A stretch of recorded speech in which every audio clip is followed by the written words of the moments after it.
मिलना चाहते हैं आप लोग? बुलाओ उनको। All the way from Indore, Dewas, Madhya Pradesh, brand new diamonds, Manoj and Chandraprabha स्थापक ऑन द स्टेज। तो दोस्तों, आज का दिन बहुत बहुत बहुत बहुत स्पेशल है। और आज मनोज एंड चंद्रप्रभा स्थापक जो है वो डायमंड्स रिकग्नाइज हो रहे हैं स्टेज पे। डायमंड तो पहले ही बन चुके थे, सिर्फ आज प्लैक मिलने वाला है। और ये एक बहुत स्पेशल प्लैक है आप लोगों के लिए ब्रिट वर्ल्ड वाइड की तरफ से, जिसे आप अपने घर में एक बहुत स्पेशल जगह रखेंगे, मुझे मालूम है। और ये कह रहा है Manoj Kumar and Chandraprabha Sthapak new diamonds. The highest reward for man's dedication to excellence. जो सबसे बड़ा रिवॉर्ड है मनुष्य की डेडिकेशन का एक्सेलेंस के प्रति, वो ये नहीं है कि उसको क्या मिलता है उससे, बल्कि वो ये है कि उसके द्वारा वो क्या बन जाता है। स्वर्गीय Bill Britt, we are proud of your accomplishments and we love you. Bill and Peggy Britt free enterprise day celebration 2018-19।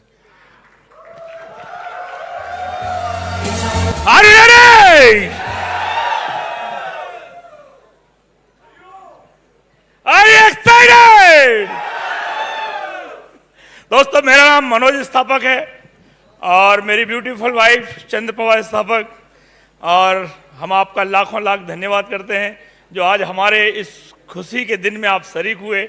और आपकी दुआएं और आपकी जो प्रसन्नता मुझे देख के बहुत अच्छा लग रहा है। आई लव यू मुंबई, ये है मुंबई नगरिया, तू देख बबुआ। तो मैं आपके बारे में थोड़ी सी मैं अपने बारे में बातचीत करूंगा और बताऊंगा कि इस बिजनेस को मैंने कैसे बिल्डअप किया था। और आज ये दिन आपकी लाइफ में भी आए, मेरी बातों से प्रेरणा लेके आपका हैंड रेस भी ऐसा हो, आप और आपकी वाइफ आज यहाँ से डिसीजन लेके जाना। दोस्त, पिछली एफईडी में हम दोनों ने डिसीजन लिया था, जब वहाँ पे डायमंड्स का रिकॉग्निशन हो रहा था इंदौर में, तो हम दोनों पति पत्नी ने ऐसा हाथ पकड़ के डिसीजन लिया था और आंखों में लाल आंखें थी और आंसू थे, और हमने डिसीजन लिया था कि अब दुनिया इधर से उधर हो जाए, अगला हैंड रेस हम दोनों का होगा। और ये डिसीजन लेके आए थे दोस्त। और जब पति पत्नी मिलके कोई डिसीजन लेते हैं तो मैंने देखा है उसमें भगवान का वास होता है, उसमें भगवान का वास होता है। जब पति पत्नी मिलकर डिसीजन लेते हैं तो एक नया बच्चा होता है कि नहीं होता है? और वो डायमंड वाला बच्चा पैदा हुआ। तो मैं बातचीत करता हूं। मैं मनोज स्थापक और मध्य प्रदेश का रहने वाला हूं। देवास में मेरा पढ़ाई लिखाई हुई। रहने वाला मैं सागर के आगे एक जगह है गड़ाकोटा, वहां का रहने वाला हूं। एक कस्बा है, तहसील यानी गड़ाकोटा का रहने वाला हूं। हमारे मदर फादर, मेरे पिताजी टीचर थे, पॉलिटेक्निक कॉलेज में टीचर के लिपिक के पोस्ट पे थे, है ना। और मदर हाउसवाइफ थी। हम लोग 8 भाई बहन हैं, ठीक है ना। 8 भाई बहनों को पालना पोसना बहुत कठिन काम होता है, लेकिन पिताजी कर सकते थे। और जब हम लोग बड़े हो रहे थे, सब हो रहा था, तो चूंकि मैं पढ़ाई करने के लिए देवास आ गया। देवास में आया नहीं था, भगाया गया मुझे, वो बात की स्टोरी है। मैं देवास आया बड़े भैया के पास, मैंने पढ़ाई एमएससी किया मैथमेटिक्स में। जैसे मेरा एमएससी पूरा हुआ मैं टीचर बन गया। मैं फिजिक्स और मैथमेटिक्स बच्चों को पढ़ाया करता था। कोई एनीबॉडी टीचर हियर? टीचरों के साथ एक बहुत अच्छी बात होती है कि पैसा तो आता है, तनख्वाह है, साथ में लोग नमस्ते भी करते हैं। हाँ, और किसी को नमस्ते करते नहीं देखा होगा। एक टीचर ही रहता है जिसको सब लोग नमस्ते करते हो। सबसे खास मालूम क्या बात हुई? बच्चे नमस्ते करते हैं। बच्चे यदि किसी को इज्जत करते हैं तो सिर्फ वो टीचर होता, बाकी किसी को इज्जत नहीं करते। वो अपने मम्मी पापा की भी इज्जत नहीं करते। तो मैं टीचर बन गया, बहुत अच्छा लगता था मुझे। ऐसा लग रहा था कि आनंद आ गया। हाँ, बहुत बढ़िया। छोटी सी उम्र में 22-23 साल की उम्र में मैं टीचर हो गया था। खूब पढ़ाता था बच्चों के लिए और लाइफ सेट हो गई थी। लेकिन एक सपना था कि मुझे अमीर बनना है। मैं ये नहीं जानता था कि अमीर किसे कहते हैं, मैं जानता था कि मुझे अमीर बनना है। क्यों अमीर बनना था? क्योंकि हम लोगों के पास सब कुछ था। शुरू से हम लोगों को पैसे की दिक्कत रही हमारे परिवार में। मैंने हमेशा पैसे की तंगी देखी है और उस पैसे की तंगी के कारण, उस पैसे की कमी के कारण हम लोग कभी भी अपनी इच्छाएं पूरी नहीं कर पाए। पैसे की बहुत दिक्कत थी हमारे घर में। 8 भाई बहन, 8 बच्चे हों जिस माँ बाप के, और एक लिपिक की पोस्ट पे हों, क्या करते होंगे, कैसे होता होगा। अब मैं ज्यादा बात नहीं करूंगा, ठीक है ना। तो पैसे की दिक्कत थी, तो दिमाग में था कि पैसा कमाना है। इसलिए मैंने, जब मैं बीएससी में था और मैंने ट्यूशन पढ़ाना चालू कर दी, बच्चों को पढ़ाया करता था। मैं एमएससी में था, मैं फिर कोचिंग क्लास चालू कर दी मैंने, और करीब 500-700 बच्चे मेरी कोचिंग में आते थे, और मैं उस जमाने में बहुत पैसा कमाता था, बढ़िया पैसा कमा रहा था, सब बातें थी, अमीर बनने का सपना था। मैंने अपना मेडिकल स्टोर चालू किया, और जैसे ही मेरा मेडिकल स्टोर चालू हुआ तो मेडिकल बढ़िया चलने लगा। और मेडिकल जब मैं चला रहा था तो उसी मेरे कार ले ली मैंने उसी दरमियान, मेडिकल जब मैं चलाता था, और बढ़िया लाइफ सेट हो गई, सब कुछ बढ़िया हो गया था, सब मजा आने लग गया था। अमीर बनने की प्रोसेस चालू हो गई थी, अमीर बनने की प्रोसेस चालू हो गई थी। जैसे ही अमीर बनने की प्रोसेस चालू हुई, क्योंकि दुनिया जो करती है वही अपन करते हैं, बहुत अच्छा लगता है। एक कार खरीद ली थी, मारुति वैन, और कार वाला सेट हो गया था तो और बेकार हो गया था, कभी सुनता ही नहीं था किसी की। लेकिन बीच बीच में भगवान परीक्षाएं लेता है। जब आपको अगली क्लास में भेजता है ना, आप कक्षा 10वीं में थे तो 11वीं में कैसे पहुंचे? एक परीक्षा हुई थी कि नहीं हुई? यदि वो परीक्षा नहीं होती तो जिंदगी 10वीं में रहते आप, जिंदगी 10वीं में रहते। परीक्षा, यदि आपकी लाइफ में भगवान आपकी परीक्षाएं ले रहा है, इसका मतलब है कि वो चाहता है कि अगली क्लास में आप जाओ। एक परीक्षा हुई मेरी, एक मेरी परीक्षा हुई। मेरी दुकान जो बहुत बढ़िया चल रही थी, वो दुकान एकदम रोड पे आ गई। कैसे आई वो बहुत लंबी कहानी है, लेकिन दुकान खत्म। जैसे ही दुकान खत्म, मेरी इज्जत सामने आ गई कि मैं क्या हूं। लोगों ने मुझे सामान देना बंद, माल देना बंद कर दिया। लोग मुझसे डरने लगे, है ना। मुझे जो लोग सेठ कहते थे वो मेरे पास नहीं आते थे, और सेठ की स्थिति ऐसी हो गई थी कि सब कुछ लाइन पे आ गया। 1 साल तक दुकान नहीं चली मेरी। जो आदमी खूब पैसा खर्च करता था, ये जो चैलेंज आए मेरी लाइफ में, नो डाउट मैंने फिर दुकान देखी, और भगवान हमेशा अच्छे के लिए करता है, ये मालूम है ना आपके लिए। मेरी अगली दुकान एक नर्सिंग होम में खुली। पहले कहां थी? सामान्य बाजार में। नर्सिंग होम में दुकान खुली, फिर मेरा वही घोड़ा और वही मैदान हो गया, और बढ़िया काम करने लगा मैं, ठीक है ना। तो कहने का मतलब मेरा ये है कि लाइफ में कोई चैलेंज आता है तो आपके अच्छे के लिए आता है। अब दुकान बढ़िया चल रही थी, सब कुछ बढ़िया चल रहा था, बढ़िया सेटअप था। उसी दरमियान मुझे हमारे डॉक्टर ने ये बिजनेस दिखाया, है नहीं। जब मैंने बिजनेस प्लान देखा तो मुझे कुछ भी समझ में नहीं आया। हमने ये बिजनेस किया था सिर्फ डॉक्टर को खुश करने के लिए। कोई है मेडिकल वाला? मेडिकल वाला है कोई? हाँ। यदि आपके पास जिस डॉक्टर के सबसे ज्यादा पर्चे आते हैं और वो आपसे कुछ भी बोल दे, तो मेडिकल वाला जी sir, okay sir, thank you sir, है ना। इतने के अलावा कुछ नहीं कर सकता वो, है ना। तो मैंने, डॉक्टर साहब ने बोला बिजनेस स्टार्ट करना है। मैंने कि बिल्कुल बताओ, कहा कैसे क्या स्टार्ट करना है। मैंने स्टार्ट किया, ठीक है ना। स्टार्ट किया तो मैंने बोला सर मैं ब्राह्मण आदमी, मुहूर्त में काम करता हूं। तो 3 महीने बाद का मुहूर्त निकाला मैंने, शादी के मुहूर्त निकलते ना, ऐसे ही बिजनेस करने का 3 महीने पुराना मुहूर्त निकाला मैंने समझा इनको नया नया चस्का है, भूल भाल जाएंगे, डॉक्टर है, मैंने कि टालो जैसे टल सकता है।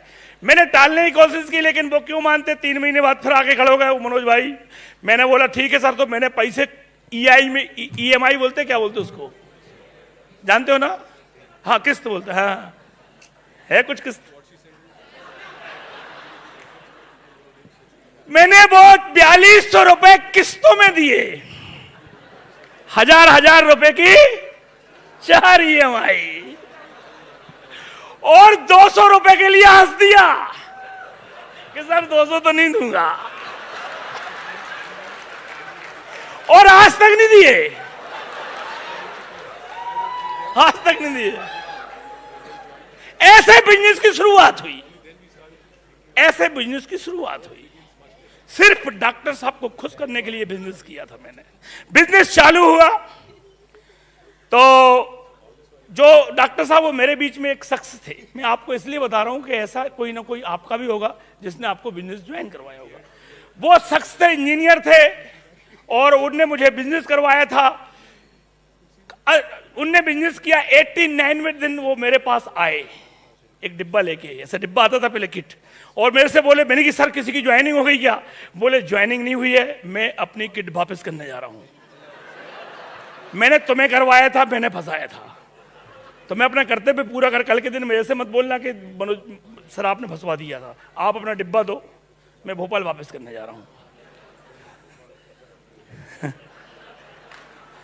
उनने डिब्बा वापस कर दिया, अपलाइन गायब। अब मैंने जैसे तैसे झूठ बोल बाल के 2 लोगों को साइन अप करवाया था। एक मेरा दोस्त था, वो सेंट्रल स्कूल में टीचर था, और मैंने उससे बोला कि मैंने कि एक ऐसा बिजनेस आया है, उसमें एक प्रोडक्ट है, उसको पानी में मिलाओ तो पेट्रोल बन जाता है।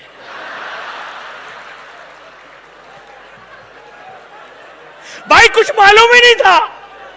जब आपको बिजनेस के बारे में कुछ भी मालूम नहीं है तो फिर झूठ का सहारा लोगे आप, और वो मैंने काम चालू कर दिया।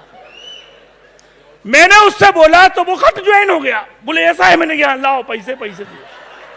एक्चुअली उसकी पत्नी मायके गई हुई थी, तो उसके बिजनेस की उम्र उतनी थी जब तक कि वो मायके से लौट के नहीं आई थी।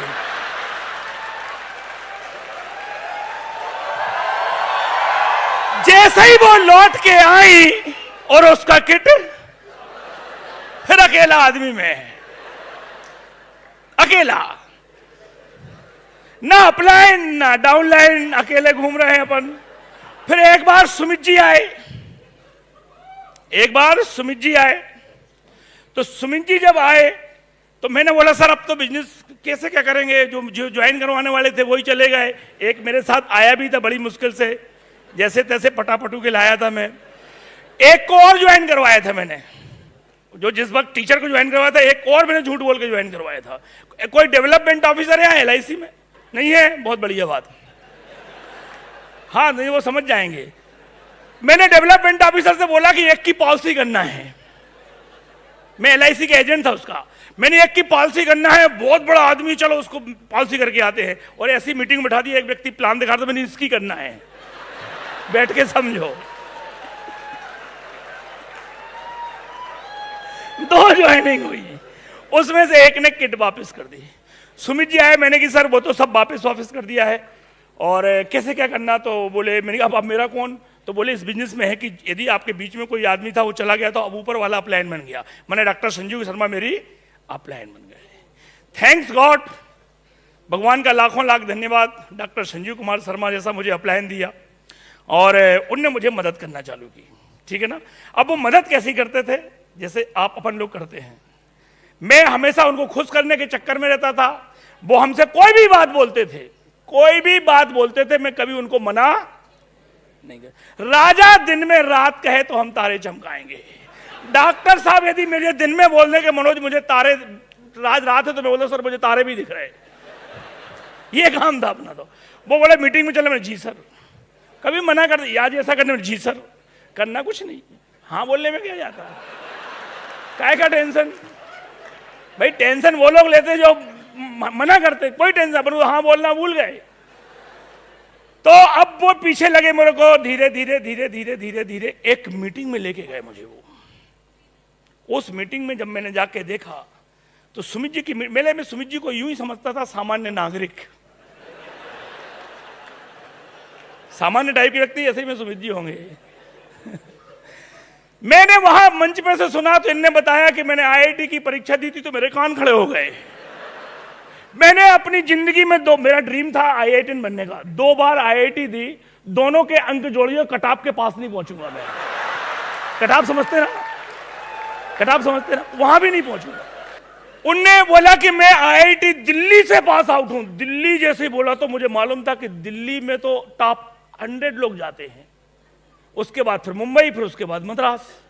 मैंने कि गजब इंटेलिजेंट लड़का है तो यार। दिल्ली IIT से इन्हें बीटेक किया। एक व्यक्ति हमारे अपलाइन डॉक्टर थे, वो बोले कि मैंने MBBS और MD किया है। मैं तो घबरा गया। मैंने कि जो मेरा ड्रीम था, जो बनने का ड्रीम था, वो डेस्टिनेशन ये लोग हासिल कर चुके हैं, और ये लोग बोल रहे हैं कि एक डॉक्टर बोल रहा है कि एक डॉक्टर को डायमंड बनने की जरूरत है, एक डायमंड को डॉक्टर बनने की जरूरत नहीं है। और मैं अपने आप को इंटेलिजेंट समझ रहा था कि मनोज स्थापक एमएससी मैथमेटिक्स क्यों बिजनेस करेगा। उस दिन मुझे समझ में आया कि कुछ तो है, और मैंने बिजनेस को करना चालू किया। जब मैंने बिजनेस को चालू किया तो धीरे धीरे धीरे धीरे धीरे बढ़ते बढ़ते वो हेमंत यादव था, वो बिजनेस करने लगा। वो 9% पे, अपन भी 9% पे, वो 12% पे, अपन भी 12% पे, ऑल 12। बाबा यूं खड़े हो जाते थे, सब मुझे बधाई देते थे, लेकिन 12 रुपए का चेक नहीं आता था। मैं बोलूं कि यार लफड़ा क्या है। डॉक्टर साहब बोले मनोज भाई बधाई हो, यू आर 12%, और पैसा 12 रुपए नहीं जेब में। मैंने कि बड़ा ही समस्या है। मुझे बड़ी शंका होने लगी कि झूठ बोलते हैं, क्या करते हैं, कि मैं 12% पे हूं भी कि नहीं हूं, क्या समस्या। कुछ समझ में नहीं आ रहा था, मुझे कुछ भी समझ में नहीं आ रहा था। मैंने डॉक्टर साहब से बोला यार कि सर बुरा मत मानना, मैंने कि तुम 12% बोलते हो, 12 रुपए का चेक नहीं आया, ये ऐसा कैसा 12% है। तो उन्होंने फिर मुझे समझाया। अच्छा एक और समस्या है कि जो डायरेक्ट अपलाइन रहता ना, वो आदमी उसकी सुनता ही नहीं है बिल्कुल। वो कितनी समझाने की कोशिश करो, वो वही समझता जो उसको समझना है। डॉक्टर साहब खूब समझाते थे, मुझे बिल्कुल कुछ नहीं समझता था। मुझे तो जो समझना है वही समझ के जाता था मैं, हाँ वही समझता था। कभी मैंने डॉक्टर साहब की कुछ बात समझी नहीं। वो तो सुमित जी जब आते थे ये समझाते थे तो समझ में आ जाती थी, जबकि वो डॉक्टर साहब 3 बार बोल चुके, वो कभी नहीं समझी मैंने वही बात। तो सुमित जी आए, उन्होंने बताया कि मनोज भाई मैंने सर बिजनेस करना है और बहुत भयंकर बिजनेस करना है, मुझे बताओ क्या करना है। तो बोले करते क्या हो। मैंने कि मेडिकल की शॉप है मेरे पास टाइम नहीं है, मरने की फुर्सत नहीं है और जहर खाने के लिए पैसा नहीं है।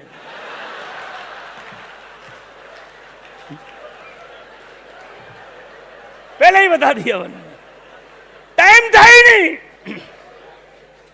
हम मिडिल क्लास लोगों के साथ 2 चीजें कभी नहीं रहती हैं, एक तो हम लोगों के पास टाइम नहीं है और दूसरा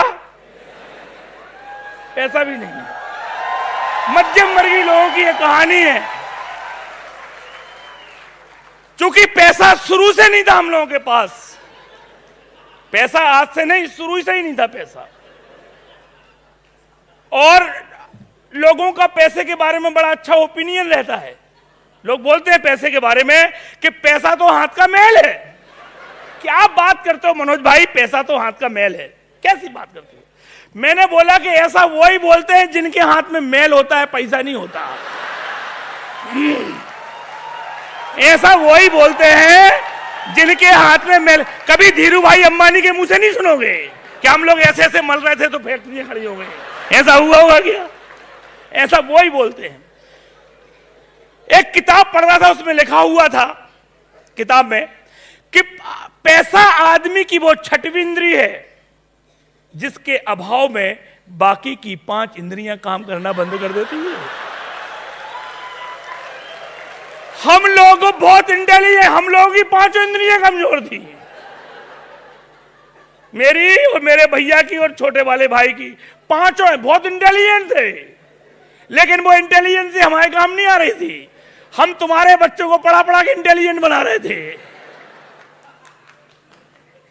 हम खूब बहुत बड़े पहलवान थे, बहुत बड़ा पहलवान था मैं, नाम चलता था, लेकिन वो पहलवानी हमारे काम कभी नहीं आई। किसी और के लिए पहलवानी करता था, क्योंकि पैसा सबसे बड़ा पहलवान है। पैसा सबसे बड़ा पहलवान है। तो मुझे समझ में नहीं आ रहा था कि बिजनेस कैसे होगा। और सुमित जी जब आए तो उन्होंने मुझे बताया कि मनोज भाई क्या दिक्कत है। मैंने कि सब मेडिकल वाला हूं। मैंने 2-3 मेडिकल वालों को ज्वाइन करवा दिया है। राम मिलाए जोड़ी, एक अंधा एक कोड़ी। वो अपने मेडिकल पे बैठा है, मैं अपने मेडिकल पे बैठा हूं। मैं उसे मोटिवेट करता हूं, वो मुझे मोटिवेट कर देता है, और बिजनेस चल रहा है। कुछ होता जाता है नहीं, है ना। तो उन्होंने बोला कि क्या दिक्कत क्या है। मैंने दिक्कत यह है सर कि मेरे पास टाइम नहीं है, बिल्कुल टाइम नहीं था। तो बोले यार इस बिजनेस की खासियत यही है मनोज कि जो चीज तुम्हारे पास नहीं है ऐसे लोग ढूंढो जिनके पास वो चीज होना चाहिए। यदि आपके पास मोटरसाइकिल नहीं है तो आप ऐसे आदमी को साइन अप करवाओ जिसके पास मोटरसाइकिल है। मैंने ढूंढना चालू किया कि किनके पास टाइम है, तो एक वो डेवलपमेंट ऑफिसर मिल गया जिसके पास बहुत टाइम तक घूमता रहता था, वो हमेशा मोटरसाइकिल पे। और एक हमारा छोटा वाला भाई था, छोटा वाला भाई था हमारे पास, छोटा वाला भाई था। तो एक सुमित जी ने मीटिंग रखी थी हमारे इंदौर में, उसमें कुछ यहां से भी लोग आए थे लीडर्स। जो जून का महीना था, 2 जून को मीटिंग थी। मैंने छोटे को फोन लगाया, मैंने एक काम कर आजा, तो वो 4-5 को लेके पहुंच गया मीटिंग करने। 4-5 जैसे वो 4-5 बोले तो टिकट कितने दिया होगा उनका? अपन खुश 5 आदमी बैठे हैं अपने अलग से उस लेक के अलावा, और वो सब ज्वाइन करने के लिए तैयार हो गए। तो 4-5 की मैंने ज्वाइनिंग करवाई, पैसे किसने दिया होगा? 4200 5 लोगों के। आप भयंकर खुश, और बिजनेस चलने लगा। आगे कैसे चला, क्या हुआ क्या नहीं हुआ, वो बाद में बताऊंगा दोस्त। लेकिन इस बिजनेस की जो रीढ़ की हड्डी है, जिनके कारण ये बिजनेस में सफलता मिली है, जिससे मैं डायमंड गया हूं, वो चंद्रप्रभा जी हैं। बात काम करने की नहीं है कि आपकी महिला कितना काम करती है, इंपॉर्टेंट नहीं है दोस्त। आपकी महिलाओं के भाव कैसे हैं इस बिजनेस को लेके। आपकी महिला जब आप प्लान दिखा के आते हो और जब घर में घुसते हो, वो महिला आपको कैसे रिएक्ट करती है, वो चीज। आपकी महिला आपकी डाउन लेग के प्रति क्या सोच रखती है, वो चीजें इस बिजनेस में डायमंड ले जाती हैं। मैं बता दूं कि पुरुष के हाथ में सब कुछ होता तो महिलाएं बनाई नहीं जाती। एक्चुअली इस दुनिया में रंग भरने के लिए, इस दुनिया में पैसा खर्चा करने के लिए, इस दुनिया में सब कुछ खुशियां लाने के लिए एक शख्स बनाया गया है। उस शख्स का नाम है आपकी धर्मपत्नी, आपकी महिला। जोरदार तालियों के साथ स्वागत करेंगे डायमंड चंद्रप्रभा स्थापक।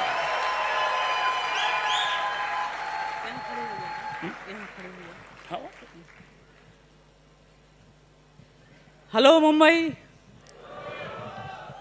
कैसे हो? बहुत खुशी हो रही है और बहुत लकी हैं हम कि हमारा हैंड रेस मुंबई से शुरू हुआ। फ्रेंड्स, आपने आपको देखी, आज आप सोचिए कि आप विजुलाइज करिए कि आप चंद्रप्रभा मनोज नहीं हैं, आप खुद यहाँ मंच पे खड़े हुए हैं। अपने आप को विजुलाइज करिए, अपने विजुलाइजेशन को बढ़ाइए। दोस्तों, जब हम लोगों ने डायमंडशिप शुरू की थी, शुरू भी नहीं की थी, सोचा था कि हम लोग डायमंडशिप इस साल से शुरू करेंगे, तो हम लोगों ने यहीं मुंबई से सिद्ध गणेश जी का श्री गणेश यहीं से किया था। एक मंदिर में जाके एक नारियल रखा हम लोगों ने, फिर यहीं से शुरुआत की। इसका मतलब ये नहीं कि सिर्फ गणेश जी बिना मेहनत के, बिना काम हार्डवर्क के और सिर्फ गणेश जी का एक नारियल रखने से काम हो जाए। सिर्फ गणेश जी ने क्या किया, सही डायरेक्शन में भेजा हमको। और जब हम लोगों ने शुरू किया तब सामने से लोग हमारे लिए आए कि आप डायमंडशिप शुरू की है तो हम हेल्प करें, राइट? तो हार्डवर्क करिए, तभी आप सफल होंगे। मेहनत के साथ साथ भगवान की ब्लेसिंग बहुत ज़रूरी है, क्योंकि आज के 2-3 साल पहले हम लोग डायमंड जा सकते थे, लेकिन कुछ चैलेंज ऐसे आ जाते थे कि उस वजह से डायमंडशिप नहीं हुई। तो हम लोगों ने, मैंने सिर्फ 1 साल से मैंने व्रत रखा कि हमारा मेहनत के साथ साथ भगवान की ब्लेसिंग बहुत ज़रूरी है। तो दोस्तों, मेरा नाम चंद्रप्रभा स्थापक और हम मिडिल क्लास फैमिली से हैं। हमारा मेडिकल स्टोर था, हम हाउसवाइफ थे। भगवान का लाखों लाख धन्यवाद करते हैं कि यह बिजनेस हमें समझ में आया और इस बिजनेस को समझने की सद्बुद्धि दी भगवान ने, श्री गणेश ने। और हम लोगों ने इस बिजनेस का डिसीजन लिया कि हम करके रहेंगे, अपने ड्रीम फुलफिल करेंगे। आप चाहते हैं कि आपके ड्रीम पूरे हों? ज़रूर पूरे होंगे। सिर्फ आप अपने सेल्फ टॉक को बढ़ाइए, विजुअलाइजेशन करिए, अपनी लेडीज अपनी पावर शक्ति को बढ़ाइए, सेल्फ टॉक बहुत ज़्यादा से ज़्यादा करिए। मैं अपनी सेल्फ टॉक लिखती थी एक कॉपी में, और मेरी कॉपी भर चुकी थी जब हम लोग डायमंड गए। और मैं 4 बजे उठ के अमृत बेला में प्रे करती थी कि भगवान मैं आज मतलब मेरे को इतना विश्वास था कि नहीं हम डायमंड होके रहेंगे। निर्विघ्न डायमंड हुए हम लोग, इसलिए श्री गणेश का शुरुआत की थी हम लोग ने।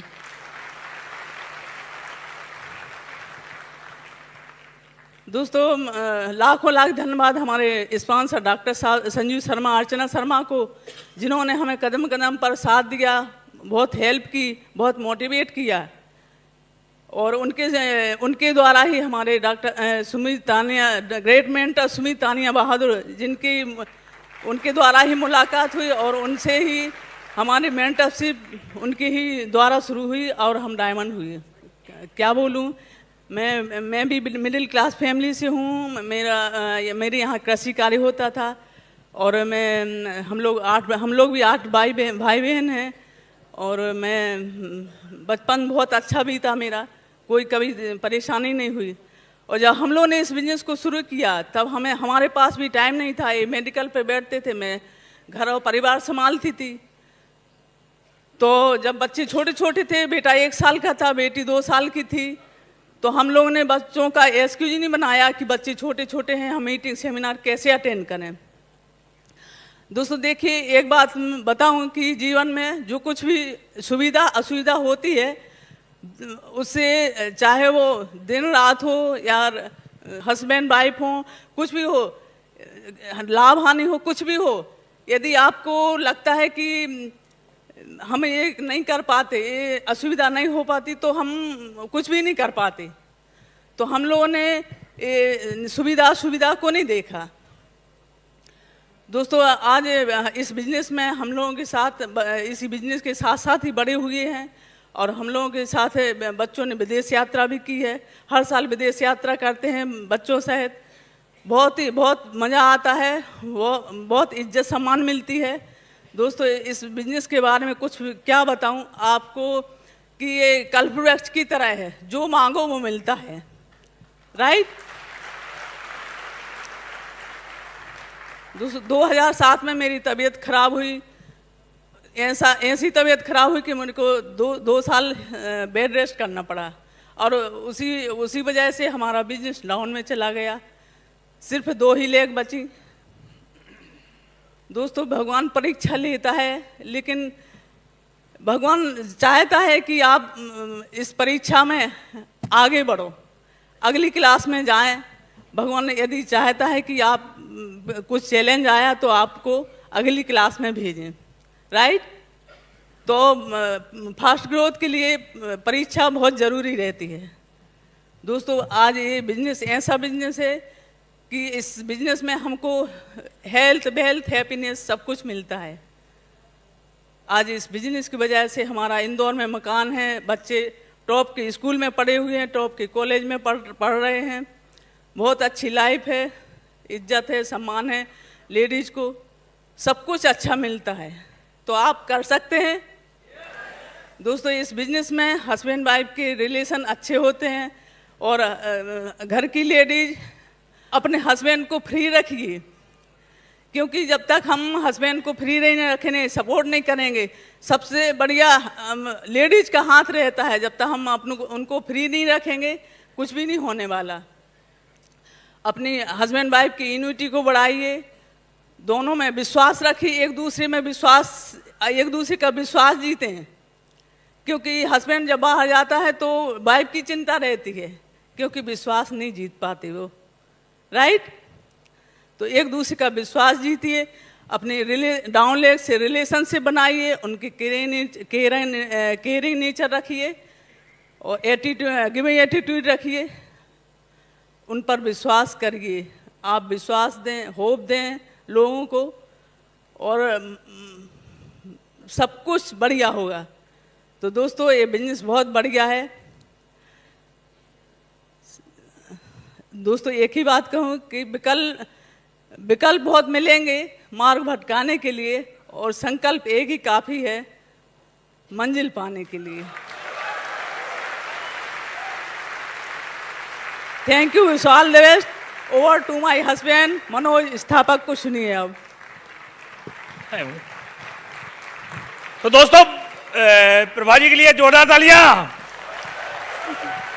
तो मैं बात कर रहा था कि एक जो परीक्षा हुई थी हमारी, दुकान रोड से नर्सिंग होम में पहुंच गई थी, बिजनेस बहुत बढ़िया चल रहा था, मैं प्लेटिनम हो गया था, 2006 की बात है, और मैंने एमरल्ड जाने की बिल्कुल प्लानिंग कर ली थी, और किसी भी हालत में एमरल्ड जाना था मुझे, बिल्कुल सब कुछ तैयारी थी। और हम लोग एक क्रूज़ यात्रा दी थी, मेडिटेरियन क्रूज़, यहाँ से बहुत सारे लोग गए थे, सबसे बढ़िया यात्रा थी अभी तक की। वहाँ से लौट के आए तो हमारे फादर एक्सपायर हो गए। मेरा बहुत ड्रीम था कि जब मैं एफईडी के मंच पे जाऊं तो हमारे पिताजी साथ में हो, उनके सामने हमारा हैंड रेस हो, उनके साथ हो। बहुत बड़ा ड्रीम था मेरा, एक ड्रीम वहीं चकनाचूर हो गया। जब पिताजी एक्सपायर हुए तो हमारे बुंदेलखंड में एक कहावत है कि जब बाप मरता है तो दुनिया की सारी समस्याएं उस आदमी के सिर पे आ जाती हैं, और वो ही हुआ। फिर एक नई परीक्षा चालू हो गई और चंद्रप्रभा जी बीमार हो गई, और ऐसे बीमार हुए, अब वो ज़्यादा लंबी बात तो नहीं है, लेकिन 2007 में वो अस्पताल में भर्ती हुई। आपके मुंबई में ब्रीच कैंडी करके अस्पताल है, वहाँ पे डॉक्टर MB अग्रवाल हैं, उनने बहुत इलाज किया है, वो हमें बाय फेस और नाम से जानते हैं। लीलावती हॉस्पिटल है यहाँ पे, एक डॉक्टर मनीष नेमा है, MD DM डॉक्टर, उनने बहुत इलाज किया, बहुत आया मैं यहाँ पे। और गणेश जी महाराज से रोज बोलता था कि दादा कुछ तो इनको स्ट्रेचर पे, वो आती ना वो साइकिल, उस पर बिठा के ले जाता था। पहले गणेश जी के यहाँ जाते थे कि महाराज इनको बचाओ, और मुझे मालूम था कि डॉक्टर क्या बोल रहे हैं और क्या होने वाला है। खूब पैसा लगाया मैंने, सब कुछ बेच दिया मैंने, मेरी कार बिक गई, मेरा सब तमाम चीजें बेच बाँच के सब पैसा लगा दिया, दुकान में 2006 में बेच ही चुका था। अब मेरे पास कुछ भी नहीं था, जमीन बेचने का नंबर आ गया और डॉक्टर लगे रहते थे। उस दरमियान 2007, 2008, 2009 बच्चों के भाग्य से ये तो ठीक हो गए, लेकिन हमारा बिजनेस पूरा खत्म हो गया। 5-6 लेगें थी, उनमें से जो 15% की लेगें थी मेरी, सब लेगें खत्म हो गई जब मैं होश आया, क्योंकि उस वक्त पे रिन्यूअल चलता था। कोई रिन्यूअल नहीं हुआ, कोई कहीं गया नहीं, मैंने सर्विस नहीं दे पाई, सब लेगें खत्म। 2 लेगें बची मेरे पास 2009 में, और 2010 में मैं सफायर गया, 2011 में मैं एमरल्ड गया, 2012 में मैं फाउंडर एमरल्ड गया, और 2018 में मैं डायमंड गया। मैंने सोच लिया था, जब मेरे ऊपर बहुत कर्जा था तो मैंने सोचा कि अब क्या करें क्या करें, तो मैं अपने अपलाइन के पास गया, डॉक्टर साहब के पास, कि सर क्या करूं, मेरे ऊपर 25 लाख का कर्जा है। और जैसे ही मैंने करना चालू किया कि एक के बाद एक फटाफट पिने, उसी दरमियान मैंने 25 लाख का कर्जा उतारा, उसी दरमियान मैंने अपनी फिर कार खरीदी, और उसी दरमियान मैंने अपना एक चेक में, जब मैं फाउंडर एमरल्ड गया तो उसी साल एमरल्ड और फाउंडर एमरल्ड गया था, एक GIP के चेक में मैंने अपना डुप्लेक्स खरीदा इंदौर में। जिगरा चाहिए कमाने के लिए, पात्र चाहिए, ये पैसा पात्रों को मिलता है। दुनिया में लोग कलेक्टर, यहां कलेक्टर क्या बोलते, कलेक्टर की पोस्ट को, कलेक्टर आप क्यों नहीं बने, वो आदमी कलेक्टर क्यों बना, कभी सोचा? वो उसने प्रूफ किया था कि मैं कलेक्टर बनने का पात्र हूं, और आप प्रूफ नहीं कर पाए। Prove yourself, prove yourself. भगवान उसको ही देता है जो उसके लायक होता है, भगवान उसको ही देता है जो उसके लायक होता है। आपके घर में छोटा सा बच्चा है, बहन जी 5 साल का बच्चा है, वो आके बोले कि मम्मी मुझे 2000 का नोट दे दो, दोगे क्या? और तुम्हारे ससुर साहब मांगे कि 2000 का नोट देना बेटा, तो उनको क्यों दे दिया, बच्चे को क्यों नहीं दिया? बच्चा उसके लायक नहीं था, वो लायक थे। ऐसे भगवान से आप बोलते हो कि हे भगवान डायमंड से, तो भगवान बच्चे ही समझता है कि 2000 का नोट मांग रहा है, क्या करेगा ये? भगवान आपको उसी दृष्टि से देखता है जिस दृष्टि से आप 2 साल के बच्चे को देख रहे थे और आपने 2 का नोट देने से मना कर दिया था। उसी दृष्टि से भगवान देखता है कि इसको यदि डायमंड पिन मैंने दे दी तो ऐसा नहीं उपद्रव कर दे कुछ और मिसयूज कर ले। और भगवान बोलता है कि चुप, नहीं देना। और फिर हमें लगता है कि भगवान, आपको अपनी पात्रता को प्रूफ करना पड़ेगा मेरे भाई। आपको भगवान के सामने प्रूफ करना है कि मैं इसके लायक हूं। भगवान आपको देगा, भगवान आपको देगा। Prove yourself, prove your self, आपको प्रूफ करना पड़ेगा। मैं बता दूं कि मैंने प्रूफ किया। अभी मैं डायमंड जा रहा था, फिर एक परीक्षा हुई मेरी। भगवान ने बहुत परीक्षाएं ली और बहुत कठिन कठिन परीक्षाएं ली। अब जितनी कठिन परीक्षा होती है उतना बढ़िया एग्जाम, आप उतनी बड़ी पोस्ट। आईआईटी की परीक्षा दुनिया की सबसे कठिन परीक्षा है, दुनिया की सबसे कठिन परीक्षा आईआईटी की। एमबीबीएस की परीक्षा सबसे कठिन परीक्षा है, तो आपको वैसी पोस्ट मिलती है। चपरासी नहीं बनता आदमी कि आईआईटी करने के बाद चपरासी बन गया, ऐसा होता है क्या? पीएससी की परीक्षा, यूपीएससी की परीक्षा सबसे कठिन परीक्षा है, तो उसमें कलेक्टर बनते हो और एसपी बनते हो, चपरासी नहीं बनते। जितनी कठिन परीक्षा दोगे उतने बड़ी पोस्ट पे जाओगे, उतने बड़े आदमी बनोगे आप। और मैंने इस बिजनेस में फिर एक कठिन परीक्षा दी। अभी जब मैं डायमंडशिप में था तो हमारे ऊपर एक केस चल रहा था बहुत दिन से, सर्विस टैक्स का, बहुत दिन से चल रहा था वो। और उन लोगों ने एक शोकास नोटिस दे दिया कि आपको 25 लाख रुपए जमा करना पड़ेंगे विद इन ए मंथ, नहीं तो आपको जेल हो जाएगी 6 महीने की। मैं तो काटो तो खून नहीं, मैंने उनसे बोल दिया मैं नहीं जमा करता, तो बोले चलो जेल। अब क्या करता मैं, डायमंड जाऊं कि जेल जाऊं? है जैसे तैसे मैंने पैसे जमा करे और फिर अपनी डायमंडशिप भी पूरी करी। कहने का मतलब यह है कि चैलेंज तो आएंगे, बहुत सारी दिक्कतें आएंगी, लेकिन आप उन दिक्कतों को कैसे देखते हो, आपका फोकस कहां है, आप किन चीजों पर फोकस करते हो, वो आदमी के ऊपर होता है। आपका एटीट्यूड क्या है। मैंने इस बिजनेस को अच्छे एटीट्यूड से किया, अच्छी समझ के साथ किया। मैंने कुछ सिद्धांत बनाए अपने। पहला सिद्धांत मेरा था, मेरा आपको भी होना चाहिए, मैं हमेशा अपने आप पे गर्व करता हूं और मुझे मालूम है मैं कभी आज तक अपने ऊपर कभी शंका नहीं की मैंने कि मैं इस चीज के लायक नहीं हूं। मैं ही वो व्यक्ति हूं, मैं ही वो व्यक्ति हूं जो इस बिजनेस में हर पिन अचीव करेगा, मैं उसके लायक हूं। अपने आप को कभी भी अंडर एस्टिमेट मत करिए मेरे भाई, कभी भी अंडर एस्टिमेट करिए। मन के हारे हार है और मन के जीते जीत। जिस दिन आपने मन में हार स्वीकार कर ली उस दिन सुमित जी नहीं, ब्रह्मा जी भी आपको सफल नहीं कर सकते। सुमित जी की तो छोड़ दो, आपके अपलाइन की छोड़ दो मेरे भाई, ब्रह्मा जी भी चाहेंगे तो सफलता नहीं मिलेगी। आपके मन के अंदर, अपने अंदर ये कॉन्फिडेंस होना चाहिए कि मैं कभी भी अपनी काबिलियत पर शक मत करना, पहली चीज। दूसरी चीज है कि आपका गिविंग एटीट्यूड होना चाहिए, गिविंग एटीट्यूड होना चाहिए। हमेशा ऐसा नहीं रहना दे दे दाता के नाम पे, गिविंग एटीट्यूड होना चाहिए आपका। एक शब्द है दे, दे जानते हो, देव। हमारे यहां बुंदेलखंड में देव कुछ तो देव, और देव से बनता है देवता। जो देने वाला है वही देवता कहलाता है, मांगने वाला क्या कहलाता आपको मालूम है? अब आप क्या बनना चाहते हो आप खुद बनाइए। कई लोग अपने ग्रुप में, हम लोग सुमित जी को, अभी पंकज जी बोल रहे थे यहां पे कि हम लोग भगवान जैसा मानते हैं सुमित जी। क्यों? क्यों? क्योंकि उनने हमेशा ऐसा हाथ रखा, गिविंग एटीट्यूड। आपको अपना गिविंग एटीट्यूड रखना है।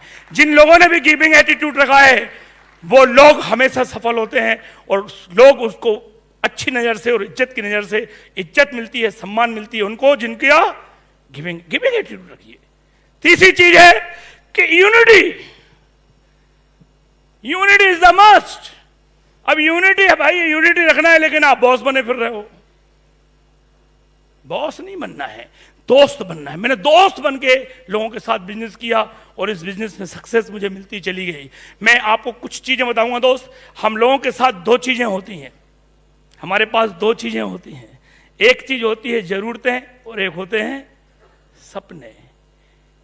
जब आप जरूरत, हर आदमी जब भी जरूरत की बात आती है, जब भी हम जरूरत की बात करते हैं तो जरूरत क्या होती है भैया? रोटी, कपड़ा और मकान।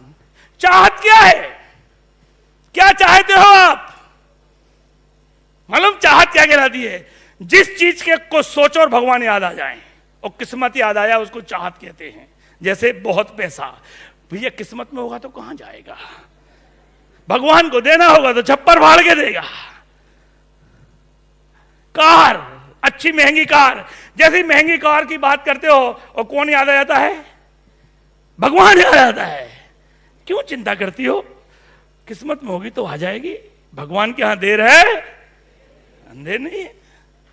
मंगला, विदेश की यात्राएं, बच्चों की शिक्षा, ये तमाम चीजें हमारी चाहते हैं।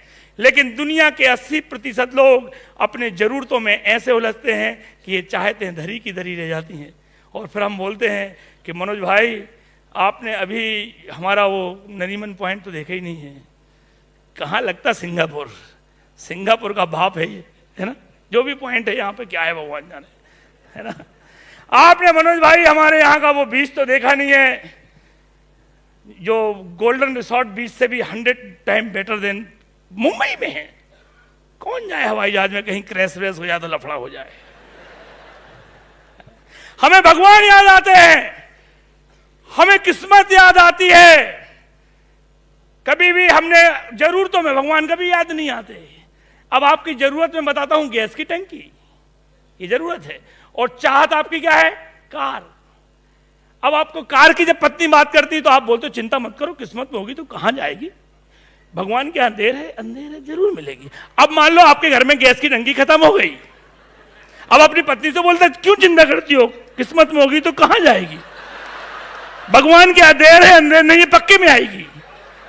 वहां कभी भगवान को याद नहीं करते। क्यों ऐसा होता है? क्यों ऐसा होता है? क्योंकि हमें मालूम है कि जरूरत पूरी करने के साधन है। आज आप जो कर रहे हो उससे आपकी जरूरत पूरी हो रही है दोस्त, और नहीं करोगे तब भी उससे जरूरत पूरी होती रहेगी। मेरे मेडिकल से मेरी जरूरतें पूरी हो रही थी, और 10-12 साल और मेडिकल चलाता तो भूखे मरने लग जाता क्या? जरूरतें पूरी होती रहती, लेकिन चाहत एक भी पूरी नहीं हो रही थी। और बिजनेस आपकी चाहत पूरी करता है, आपकी चाहतों को रंग भरता है, आपकी चाहतों के लिए मार्गदर्शन बनता है, आपकी चाहतों की वे दिखाता है कि आप अपनी चाहतें पूरी कैसे कर सकते हो। आज भगवान की कृपा से हर चाहत मेरी पूरी हो रही है। मेडिकल के कारण नहीं हो रही थी, मेडिकल के कारण सिर्फ जरूरतें। तो आज आप जो कर रहे हो उससे आपकी चाहतें पूरी हो रही हैं, होती रहेंगी दोस्त। और लेकिन एक कहानी मुझे याद आती है, कुछ लोगों के बारे में एक कहानी याद आती है। एक खरगोश था, वो सुबह सुबह खाना खाने निकला। जैसे ही वो खाने निकला और एक कुत्ता उसको खाने दौड़ा, ये भाग दौड़ चलती रही। खरगोश बिल के अंदर छुप गया, कुत्ता हतप्रभ रह गया। उसने बोला कमाल हो गया, मेरे सब बलिष्ठ प्राणी इस विद्युत से खरगोश को नहीं पकड़ पाया। कुत्ते ने खरगोश से बोला कि खरगोश भाई जो हुआ सो तुम तो बताओ, मैं तुम्हें पकड़ क्यों नहीं पाया। तो खरगोश ने अंदर से आवाज दी कि कुत्ते भाई तुम अपने नाश्ते के लिए दौड़ रहे थे और मैं अपनी जिंदगी के लिए दौड़ रहा। कुछ लोग जिंदगी भर नाश्ते की दौड़ में लगे रहते हैं, कुछ लोग ऐसे होते हैं जो जिंदगी की दौड़ दौड़ना चाहते हैं। वो लोग इस बिजनेस को करने का डिसीजन लेते हैं दोस्त। इस बिजनेस में सिर्फ एक चीज है, और उस चीज का नाम है निर्णय। जिसने डिसीजन ले लिया उसका काम हो गया। वे भी क्या मानो हवा चले तो हिल जाए, वे भी क्या मानो हवा चले तो हिल जाए। बाहर जाओगे हवा चलेगी। ऐसे शर्मा जाते, नहीं नहीं वो माने ही नहीं यार, उन्हें टिकट कटवा दी, अब क्या करता मैं जाना ही पड़ा। ऐसे शर्मा जाते हैं मेरे नाम, बाहर हवा चलेगी। वे भी क्या मानो हवा चले तो हिल जाएं, थोड़ी सी झेलें धूप झुलस के रह जाएं, जो रहे लुढ़कते बेपैनी लोटे जैसे, आज तक डिसीजन नहीं ले पाए, टोटल कंफ्यूज, टोटल कंफ्यूज। दुविधा में दोनों गए, माया मिली न राम। पूरी जिंदगी दुविधा में निकल गई। अभी भी सोच ही रहे हैं। मनोज भाई विचार करेंगे, सोचेंगे, देखेंगे। मैंने कि क्यों 100-200 साल की लाइफ लेके आए हो कि 40 साल तो देखने में निकाल दिए। देखें, जो रहे लुढ़कते बेपैनी लोटे जैसे, जो उथली पुथली धारों में भी बह जाएं। कोई कंपनी आई और उनको बहा के ले गई, वहीं चले गए वो। जो उथली पुथली धारों में भी बह जाएं, होंगे वे कोई और किनारों पर बैठे। हम होड़ लगाया करते हैं मझधारों से, और मेरा नाता तो रहा वीर जवान से। ऊंचाई छूने जिनके हाथ नहीं बढ़ते, ऊंचाई छूने जिनके हाथ नहीं बढ़ते, हम तो यही आईसीआई में ठीक हैं।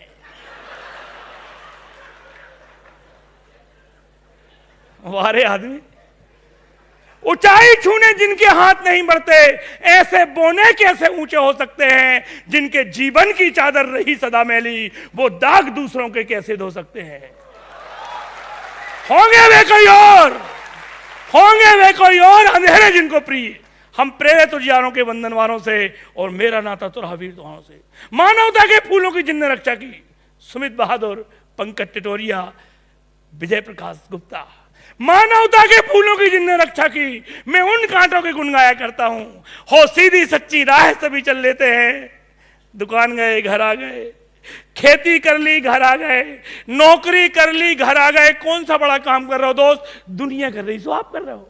कभी टीवी पे न्यूज नहीं आएगी कि मनोज स्थापक ने 8:30 पे मेलिकर खोला और ब्रेकिंग न्यूज चल रही हो, लोग खड़े ऐसे माइक लगे, मनोज भाई कैसा फील कर रहा हो, मनोज भाई कैसा फील कर रहा हो? ऐसा कभी होगा क्या? दुनिया मेडिकल खोल रही तो मनोज स्थापक मेडिकल खोल रहा है। कौन सा अनोखा काम कर रहा है? हो सीधी सच्ची राह सभी चल लेते हैं, हम कठिन राह को सरल बनाया करते हैं। होंगे वे कोई और, चांदनी चूमे जो, हम जीवन पाया करते हैं अंगारों से। और मेरा नाता तो ऐसे लोगों का बिजनेस है जिनके अंदर कुछ जज्बात हैं, जो कुछ कर दिखाना चाहते हैं, जिनको आज तक मौका नहीं मिला, वो लोग इस बिजनेस को करने का डिसीजन लेते हैं। दोस्त, डरपोक लोग जिंदगी में आज तक कुछ नहीं कर पाए, ना कभी कर पाएंगे। जो डर गया सो